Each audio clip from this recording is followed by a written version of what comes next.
অহংকার যাবার একমাত্র রাস্তা ভগবানের নাম। রাবণ রাজা বসে আছে স্বর্ণ সিংহাসনে, এই মোটা মোটা মোটা গোঁফ, সুন্দর চুল, সুঠাম চেহারা, সর্বদেহ অলংকারে ভূষিত, সোনার গয়না পরে, সোনার জুতো পরে, সোনার সিংহাসনে বসে আছে।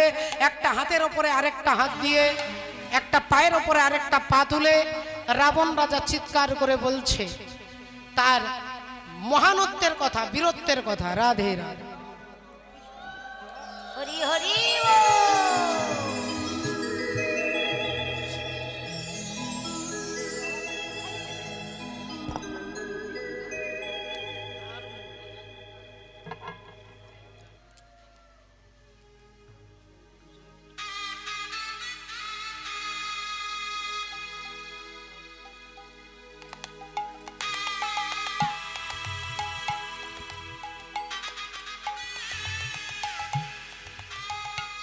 জয় রাধে, জয় নিতাই, জয় রাধেশ্যাম। আপনারা আশীর্বাদ করুন। আজকের গৃহকর্তা যিনি কীর্তন করাচ্ছেন তিনি বিশাল কোটিপতি ব্যক্তি নন, কিন্তু ভগবত চরণে তাদের এতটাই অনুরাগ। আপনারা সমস্ত গ্রামবাসী আশীর্বাদ করুন যেন কৃষ্ণ পদে মতি হয়, ভগবানের চরণে যেন মতি হয়, ভক্তি হয়। একবার এই গৃহকর্তার উদ্দেশ্যে সবাই হরিধ্বনি দেব। নিতাই গৌর প্রেমানন্দে। হরি হরি জয় রাধে। রাবণ রাজা বসে আছে পায়ের ওপরে পা তুলে, সোনার হাতলের ওপরে হাত দুটো দিয়ে অহংকারে মত্ত হয়ে বসে আছে। এমন সময় হনুমান তার সামনে দাঁড়িয়ে বলছেন, বাবা রাবণ, তোমার জীবনের অনেক বেলা চলে গেছে, অনেক বেলা চলে গেছে, কিন্তু অনেক বেলা বাকি আছে। এখনো যদি নিজের ভালো চাও তাহলে নিজেকে ভগবত চরণে নিবেদন করো। যদি নিজের ভালো চাও তাহলে নিজেকে ভগবানের চরণে, রামের চরণে নিবেদন করো। আর যেই রামের চরণে বলেছে, রাম বললেই রেগে যায়, রাম বললেই রেগে যায়। এরকম অনেক অনেক রাধে রাধে অনেক ব্যক্তি আছে যাদের ভেতরটা ফাঁকা, তারা রাম বললে রেগে যায়। কাম বললে খুব ভালো হয়, কাম বললে কোনো কষ্ট হয় না, কিন্তু রাম বললেই যন্ত্রণা হয়। এরকম অহংকারী ব্যক্তি। রাবণ রাজা চিৎকার করে বলে উঠল, তোর সাহস তো মন্দ নয়, আমার সামনে দাঁড়িয়ে তুই, আমার সামনে দাঁড়িয়ে তুই আমাকে উপদেশ করছিস? এ কথা আজ পর্যন্ত আমার সামনে দাঁড়িয়ে কেউ বলতে পারে না। হনুমান বললেন, বাবা রাবণ, জগতে দু রকমের ক্যামেরা আছে। একটা ক্যামেরা আমার সামনে দক্ষিণ 24 পরগনা থেকে আসছেন আমার ভাইয়ের মতো নিতাই নাম। দক্ষিণ 24 পরগনা থেকে আপনাদের এত দূর পর্যন্ত এসেছে, যেখানে যেখানে আমি যাই চেষ্টা করি। তাহলে এখানে একটা ক্যামেরা আছে, এই ক্যামেরা, আরেকটা ক্যামেরা আছে। সেই ক্যামেরার কথা আপনারা সবাই জানেন, সেটা হচ্ছে এক্সরে মেশিন। এক্সরে, এই ক্যামেরা আর ওই ক্যামেরার মধ্যে পার্থক্য কি? ওই ক্যামেরাতে কি ছবি তোলে আর এই ক্যামেরাতে কি ছবি তোলে?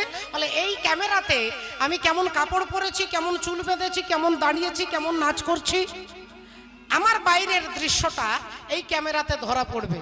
এটা একটা ক্যামেরা। হরি বল, রাধে। ক্যামেরা সম্পর্কে আপনারা ছোট বড় সকলে এখন তো হাতে হাতে মোবাইল, সারাক্ষণ শুধু সেলফি তুলছে।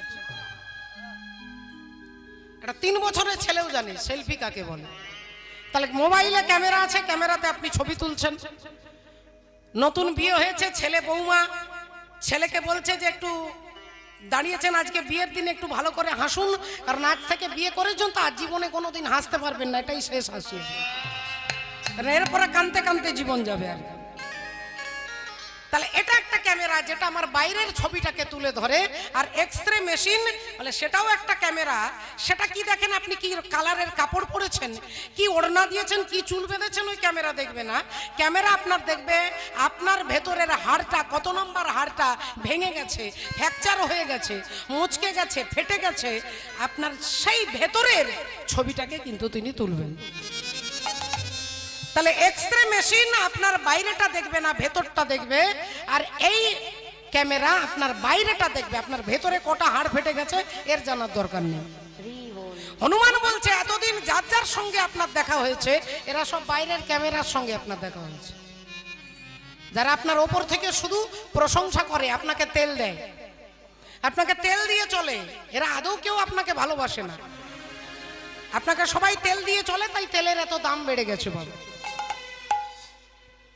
তার জন্য তেলের এত দাম বেড়ে গেছে। কিন্তু আমি যে ক্যামেরা, আমি আপনার বাইরেটা দেখছি না, আমি আপনার ভবিষ্যৎটা দেখে বলছি। যদি নিজের ভালো চান তাহলে নিজেকে রামের চরণে নিবেদন করুন। রাবণ রাজা রেগে গিয়ে বলে উঠল, কে আছিস, এর অঙ্গ ভঙ্গ করে দে। রাবণও তো কম ব্যক্তি নয়, আর কম পাণ্ডিত্য তার মধ্যে নেই, আর কম বীরও তিনি নন। বললেন, কে আছিস, এর অঙ্গ ভঙ্গ করে দেই মাদরে।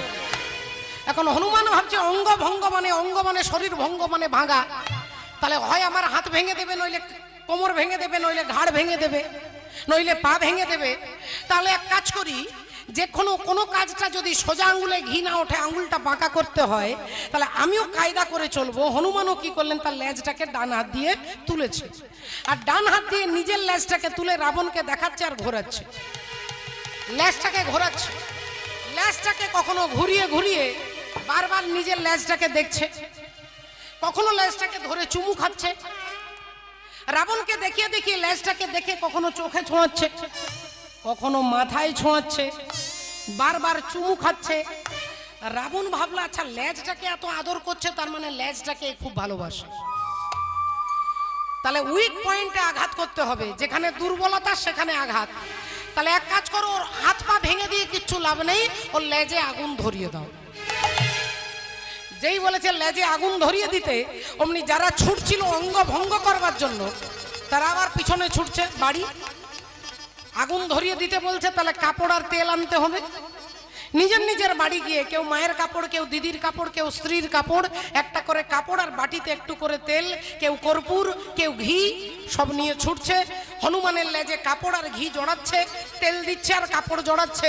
হনুমানের লেজটা মোটা হয়ে গেছে, লেজ মোটা হয়ে গেছে, তেল আর ঘি আর কাপড়ে ইয়া মোটা লেজ হয়ে গেছে। রাবণ হাসতে হাসতে বলছে, আর নয় এবার আগুন ধরিয়ে দে, এবার বেটা পুড়ে মরে যাবে, আগুনটা ধরিয়ে দে। আর যেই হনুমানের লেজটাতে আগুনটা ধরিয়েছে, আর লেজ দাও দাও করে জ্বলছে, রাবণ হাসছে। আর রাবণ যেমন যেমন হাসছে, হনুমান তার থেকে আরো জোরে জোরে হাসছে। হনুমান বারবার সবার দিকে তাকাচ্ছে, দেখছে, আর পেছনে লেজ জ্বলছে।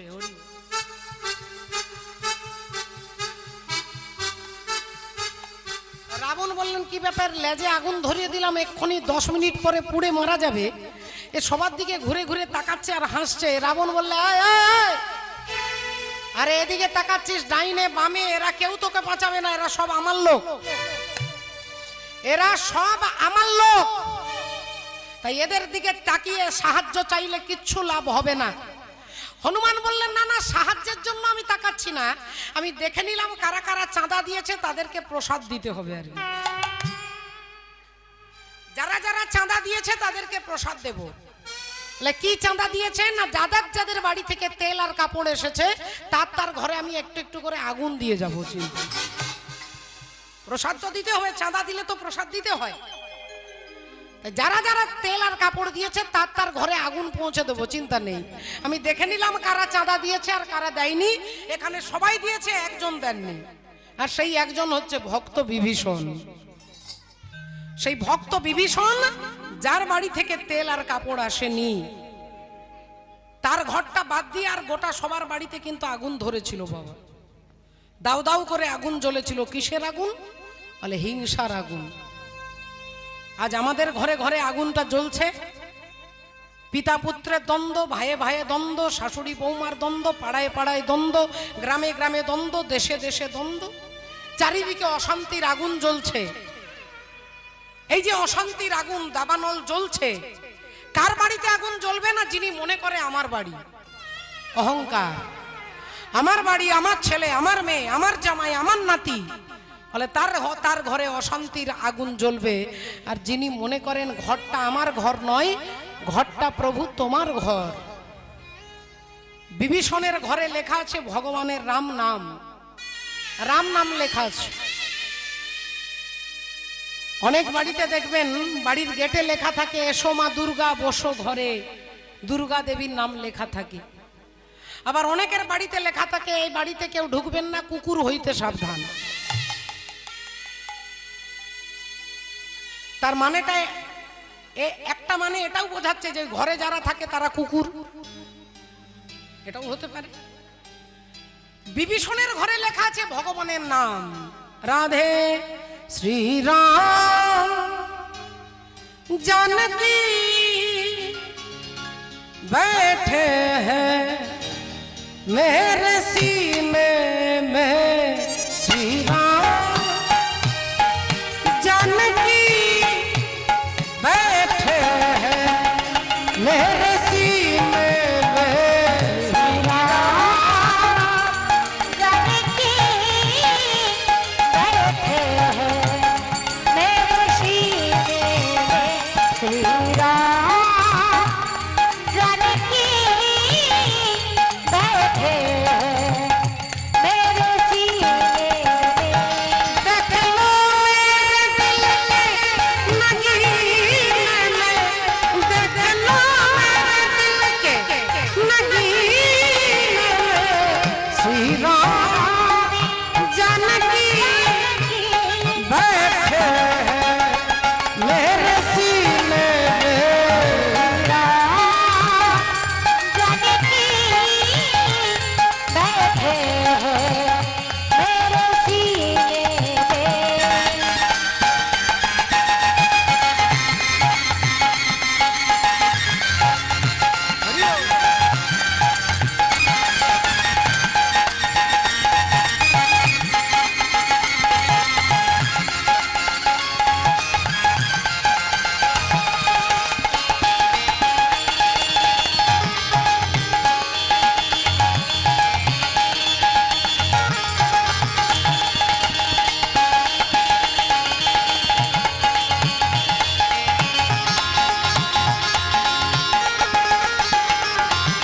कीर्ति न वैभव न जस चाहिए, राम के नाम का मुझको रस चाहिए।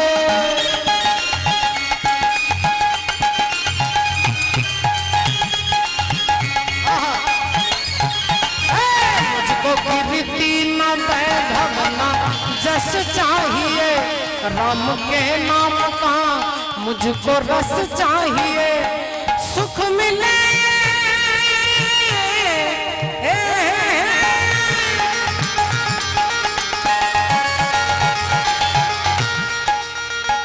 सुख मिले इसी अमृत को पीने में, सुख मिले इसी अमृत को पीने में, श्री राम जानकी बैठे हैं मेरे सीने में, श्री राम जानकी बैठे हैं मेरे सीने में। श्री राम जानकी बैठे हैं मेरे सीने में।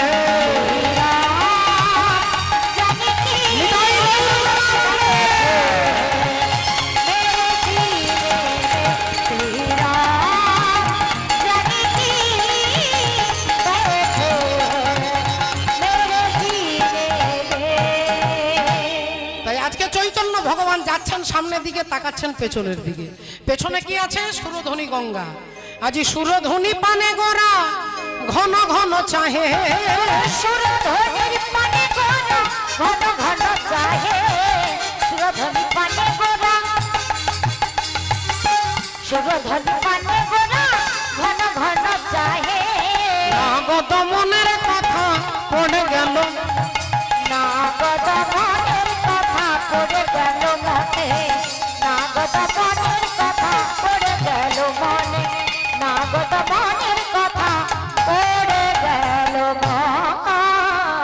ঘন গর্জন করি বিশ্বম্ভর রায়, ঘন গর্জন করি বিশ্বম্ভর রায়, আর মাল সাথী মারি যায় নিরেতে পড়ায়, মালে সাথে পারি যায় নিরতে পড়ায়, মালে সাথে পারি যায় চিরতে কদয় আজকে চৈতন্য মহাপ্রভু সুরধ্বনি জলে ঝাঁপ দিয়ে চিৎকার করে ডাকছে কালিও নাগ বলে গোরা গোরা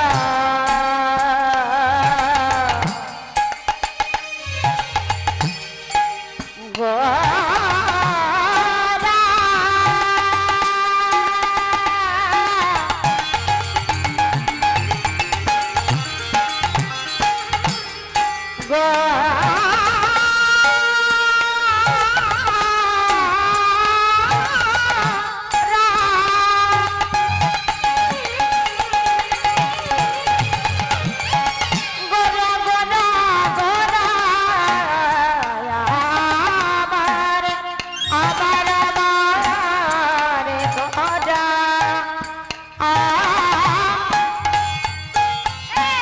আজ কালিও নাগ বলে গোরা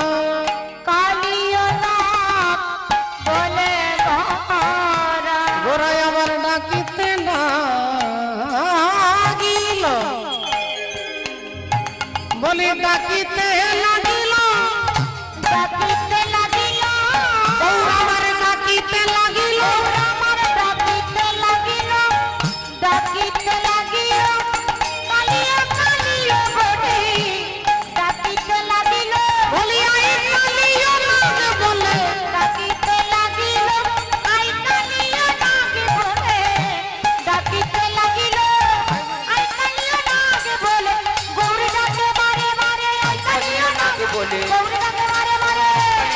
বলি আই কালিও নাগ বলে কালিও নাগ বলে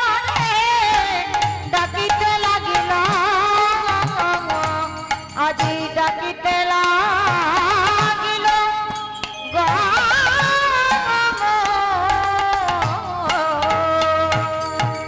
আজি লীলামৃত বরিশনে তরাল ভুবন কিছু নাহি সমঝিল এ রাধা মোহন আজি এ রাধা মোহনে কিছু লীলা কিছু বুঝলো না রে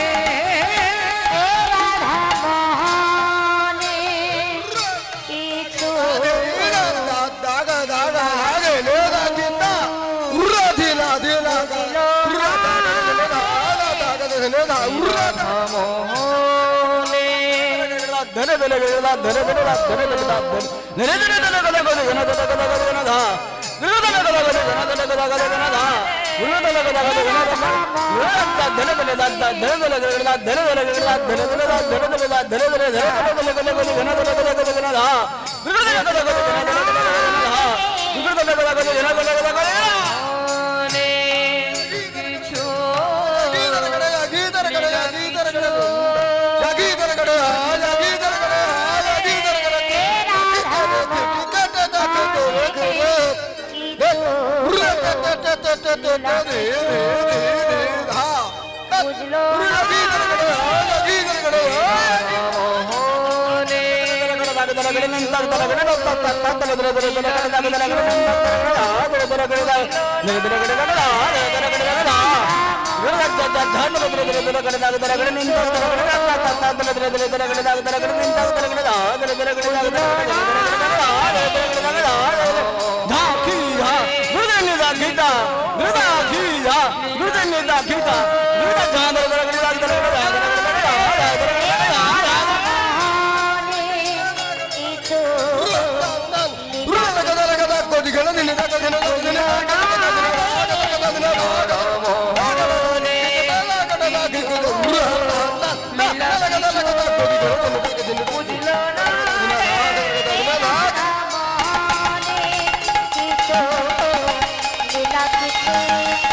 বুঝলো না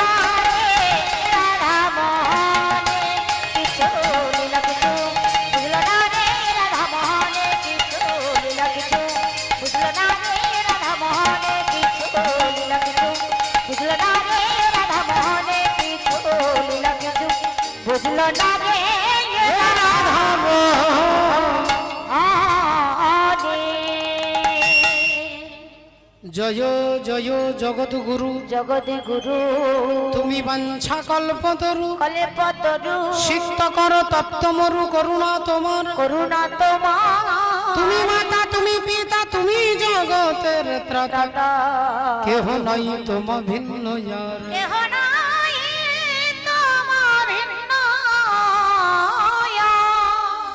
সকল চরণে আমার ভক্তিপূর্ণ দণ্ডবোধ প্রণাম নিবেদন করে আজকে ভগবান শ্রীকৃষ্ণ 5 বছর 9 মাস বয়সে যে লীলা করলেন, যে লীলার মধ্যে আমরা দেখব তত্ত্ব, যে লীলার মধ্যে আমরা দেখব তথ্য, আমরা দেখব রামায়ণ, আমরা দেখব মহাভারত, আমরা দেখব যুক্তি, আমরা দেখব প্রমাণ। 5 বছর 9 মাস বয়সে ভগবান যে কালীয় নাগকে দমন করেছেন, সেই কালীয় নাগের তত্ত্ব কি? শাস্ত্র বলছে যা আছে ব্রহ্মাণ্ডে তাই আছে নাকি দেহ ভাণ্ডে।